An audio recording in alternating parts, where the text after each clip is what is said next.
Welcome to Frequency Clear. I'm Bart Black. Frequency Clear is a news and technology podcast designed to ask ourselves and pose serious questions about the trajectory that humanity is on when it comes to its technology and how that technology interfaces with our everyday life. I've been trying to figure out for over a decade now what was the best, most powerful way that I could impact the world to bring more knowledge and more human freedom. That's why I started this show. That's why I believe in this show. Is because I wanted to understand what was going on.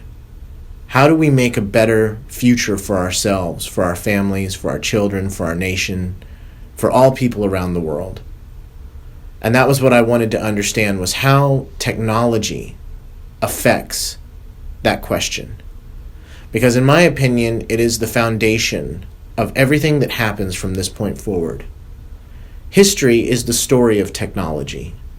And as I see it, we stand at a very important time in human development, where our technology is exponentially increasing, its effects on our lives becoming more and more powerful every day, and the orders of magnitude of change that it's bringing into our lives is only accelerating. Now, per my analysis, we only have really two paths to choose with the application of this technology. One, we utilize our technology to create ever-increasing economies of scale and concentration, where eventually everything is micromanaged, from the temperature in your home to your temperature, what food is going in and out of your body, how every aspect of your life is managed or will be managed. This is the AI technosphere technocracy, and we see it being built around us every day. If you look outside, if you look around the world today, it is increasingly becoming completely wired, completely connected, tracked, traced. Every decision that you make, every choice that you make, every idea that you have is slowly becoming absorbed into the digital sphere. And this is really something that's quite fundamental and fascinating in the course of human experience, because even 100 years ago, when books like Brave New World or 1984 were written, the authors in those books would never have imagined that instead of the tracking and tracing devices being built into the walls, that in fact human beings would be carrying them with them everywhere they go. That we would be self-reporting through our social media, everything we do, everything we like, everything we think about. So this grid that is becoming ever more present in our lives, combined with the power of artificial intelligence, combined with the power of robotics, creates some fundamental questions about what human life can be, what it will be. You know, in the quest for efficiency, in the quest for having everything we ever want, do we give up everything that we ever had? That's one of the questions that I'm trying to answer with this show. That's one of the questions that I'm trying to raise in the public sphere, because I don't see it being asked. I don't see people trying to understand the implications of where all of this technology goes, and how it could fundamentally change everything about the way that we live, and how it's already doing that. So along one path, we end up in a world where the Jeff Bezoses and the Zuckerbergs and the Bill Gates of the world, because they manage and control the technocratic infrastructure, end up controlling the world. Or we could live in a world where we take this same technology and we start to adapt it for individual and community and family level freedom and independence.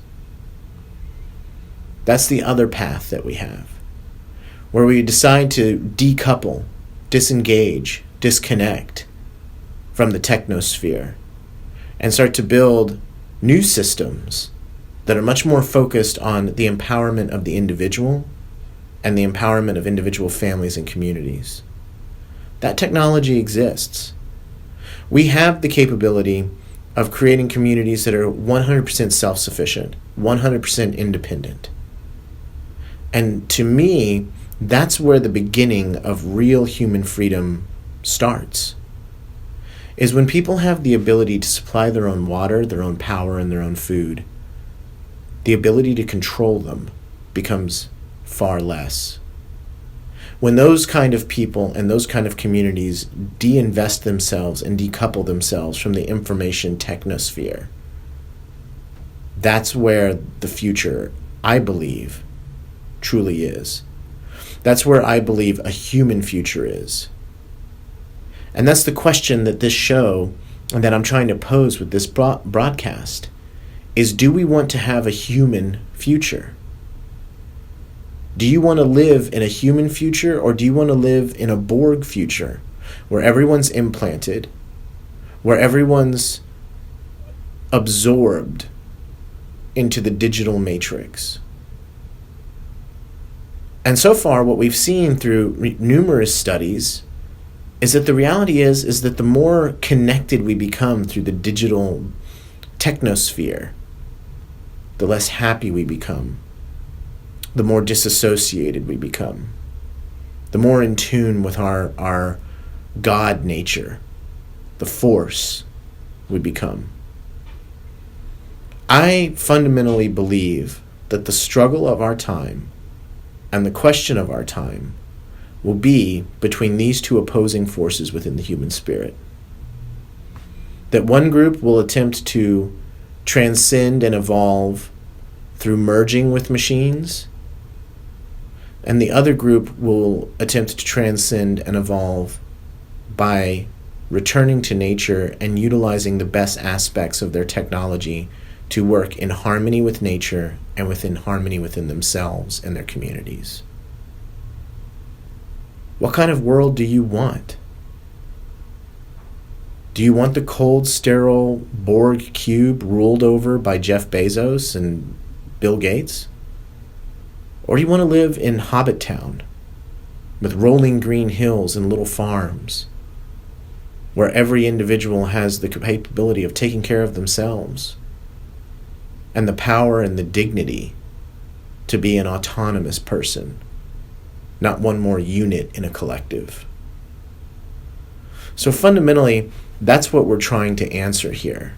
And that's what I'm trying to discover, is how do we find the pathway to that future?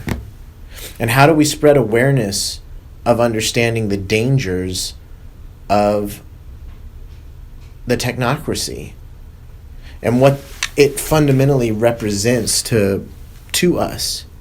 Because the problem is that we're sleepwalking into that future. We're sleepwalking into a world where we have no autonomy, where we have no free will, where we have no choice, where everything becomes a mathematical, algorithmic calculation of what people will do and how to control that and manipulate that. We've already begun to see the ability of the digital sphere to be manipulated and controlled by the powerful to achieve their ends, to shape opinions and shape ideas. We now have to ask ourselves the questions of, will we be willing participants in our own slavery? Or instead, will we take up arms, figuratively, with our voices against a sea of troubles, and in doing so, end them?